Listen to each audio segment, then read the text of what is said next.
I'm going to call up our next speaker, Hanouf Al-Alawi, who's the National Outreach Manager at the British Museum. Through her experiences, she will present inclusive practices in her talk, Museums, Spaces for Community Connection and Belonging. Hanouf.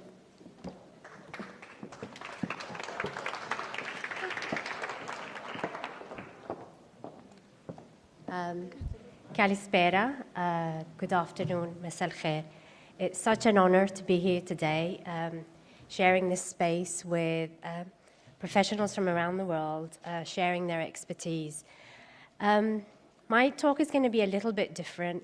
So I currently work at the British Museum as a National Outreach Manager, but I'll be giving examples of my work from different sectors and different museums. I've always worked in like management level. So I've always had lots of senior leadership above my head that I had to kind of find my way around sometimes. So how do you advocate for ED&I work when you don't necessarily have a leadership that supports you? And I build on my previous speakers who were speaking, both Esme and Mika, about how inspirational their leadership has been in changing the organization. And really, embedding ED&I is about that. But like what most of us are faced with, that's not our realities. A lot of time we are functioning in institutes where we don't have that clarity of leadership. Sometimes there's this risk-averse attitude towards change and what it means to work in different ways with our audiences and internally. So I want to start with a very, very personal story.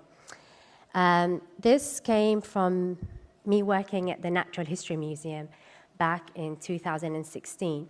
I was working on gallery with diverse audiences day in and day out. One day I was behind the scenes on a tour by one of the curators of botany. His name was John Hunnix, and he was talking about the history of science through some fascinating manuscripts that are held at the Natural History Museum. And I came across this amazing, amazing image. Not only because I love plants, it's an illustrated, beautifully illustrated image of a plant, it actually had Arabic on it. So I instantly was mesmerized by why there is Arabic on a Greek herbal manuscript. So I asked the curator loads of questions about why there's Arabic, who wrote this Arabic, what do we know about it? And to my disappointment, he knew none. He didn't know how to answer my questions. He didn't even know there was Arabic on the manuscript. To start with, he challenged me a lot on that. But what he did do, he invited me to come and look at it after the tour, which I took to heart, and I did. I had just arrived to London a few years before that as a refugee from Syria. I had missed my language a lot. I missed the taste and the sound of Arabic. And there it was, speaking to me directly. And because he wasn't able to answer my questions, and I expressed to him my disappointment, he told me, why don't you research this? And that kind of opened doors. So he opened the collections to me, but he really, truly opened his mind and his heart as well. And he learned alongside me. And that's what we did for 3 years. I documented all of the Arabic on this Greek herbal manuscript. There was 387. What I know about this manuscript today is that it was a manuscript written in Greek in Constantinople in 512 AD. The Arabic was written in around the 10th century, and up until the point I saw that manuscript, no one really knew there was Arabic on that manuscript in the first place because it was tucked away, and for some reason it was thought to be Hebrew. So what we discovered, obviously, I studied the annotations. So the annotations were the writings in Arabic that had the plant names, but also there's a lot of information in there about the medicinal uses of plants, about the cultural significance, and so on. And we found lots of interesting things that changed how Europe understands science and the history of science. We've published our work. You can see the links. I've also have a Facebook page on multicultural science. We did lots and lots of public talks about our work together. And there was something so inspiring about having those two cultures, Greek and Arabic, and those two languages sitting together on the same page, separated by decades of time, geography, but united for one purpose, which was the study of science. And I found that inspirational. But also, through working on this project, I realized that science is really narrated in a very Eurocentric way in science centers and science museums across Europe. And I really wanted to change that. And the idea of multicultural science, you can visit the Facebook, and I have loads of chats to you about that afterwards, was about the idea that science is really not European. Science belongs to cultures around the world. It was created with the contribution historically of multiple cultures, and the only way it can advance today is by representation and the contribution of multiple cultures. So, obviously there was lots of interesting findings that we found academically that we published about this. But for me, I'm talking today about connection and belonging. And the most, for me, significant aspect of this work is how it connected to my heritage and how I was able to activate my knowledge. And that's not just language, the fact that I can speak and read Arabic, but also what I brought to me to that research is my local understanding of what these plants were. So these are plants I'm familiar with. I grew up in the Middle East, and these are plants I saw growing in the wild. I saw them in my mother's kitchen, and I also saw them in our medicinal cabinet at home. They were significant. There was an emotional connection. They lived in our poetry. They lived in our music. That document was not a book tucked away behind the scenes. That book was a living document. I build on what Esme was saying earlier today about that emotional connection and the importance of it. And it's that emotional connection that made me volunteer hours and hours to do this, which wasn't even part of my role, but the idea of creating that connection with this space. I'm going to move on to talk about two other projects that also illustrate the idea of how when you create a personal connection to a space, to a museum space, or to an object, how that can transform your relationship with communities. First project is a collaborative research project between Royal Botanical Gardens, Kew, and Royal Holloway. And the project was called the Mobile Museum Project. And it's called the Mobile Museum because the main purpose of it was to document the circulation of economic botany from Kew Gardens going around the world. What I was tasked with is how does Kew increase its audience engagement with schools? So how do we specifically work with schools that have low academic achievement with Kew Science and collections? And I developed the approach, the scope, the strategy to do that. But my starting point really was, I'm not going to start this with a deficit model. I'm not going to start this by looking at underachievement. Where are the schools that are not achieving? Which schools are on high pupil premium, which is basically the support system that the government provides to schools that are not achieving academically. I wanted to combine that with cultural diversity. I looked at London schools and I thought, which schools in London have high cultural diversity? How can I develop measures for that? How can I develop measures to select these schools? So I'm combining that cultural diversity with low academic achievement. I thought about developing a strategy where we develop a whole school approach, and that means it's not just everyone in the school is engaged in the project, but everyone in the community as well. How do we invite parents who are a lot of time very, very reluctant to be involved in their children's education, mainly because of language and also because of cultural barriers? And how do I work collaboratively with teachers to co-produce learning resources that are multidisciplinary? So we're looking at math with science, we're looking at arts with design. How do we do all of that? My starting point was really, really simple. It's starting by acknowledging that those communities have a lot to give and have a lot to share. There's often locked up knowledge inside those communities. My role was, how do I activate that? And to do that, you need to create the personal connection, the personal entry points with your spaces. So we invited the parents. We told the children to go back home and ask your parents, your grandparents, to bring an object made from plant and that is culturally significant, and tell us why it's important to you.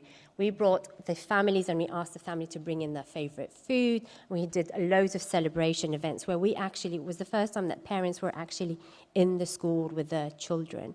And we asked them to bring in the food, we asked them to bring in the music, things that they use in their home that is made of plants, and to speak their own language. They weren't asked to speak English, and the children sometimes translated for us to help us understand what was going on in the room.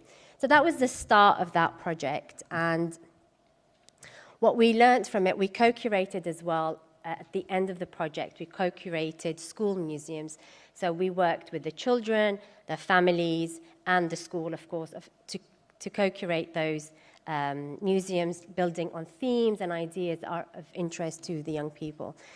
So what we've learned is tapping into that wealth of knowledge that children and families bring is really, really key to working with those communities. And when this project was evaluated externally, one of the most significant outcomes of it, this is something that exceeded all of our expectation, is that the participation of parents who were previously very, very reluctant to take part in their children's learning. So that's shifting from that deficit model, simply asking the question, why am I just looking at schools with low academic achievement? No, I want to look at schools with high cultural diversity. And indeed, some of the schools were speaking 28 to 29 languages. A lot of those children were brought up in bilingual and trilingual families as well. And the second thing is creating personal connections with cultural spaces. How do you do that? And that is really, really, how do you start with it and how do you maintain it throughout your project?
To necessarily have the experience of it, but at least an understanding of it.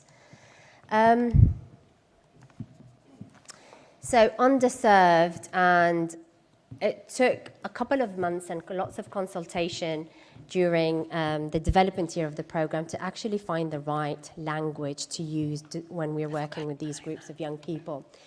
So this is how we define underserved young people in this program, and this is a definition that grew out of lots of consultation. And there are important elements of this. One is, first, we don't use this when we're talking to the young people. This is just museum jargon for us to help us understand. We never say that to a young person. For us, what that means is that young people identify and define themselves as some of these categories. And again, this is just it's non-exhaustive, and these are some of the responses that we normally get. So people LGBTQI+, refugee backgrounds, African diaspora. They don't need to have any prior knowledge, interest in museums or arts or culture. And that's the challenge of actually reaching them. That's where our charities are really, really important.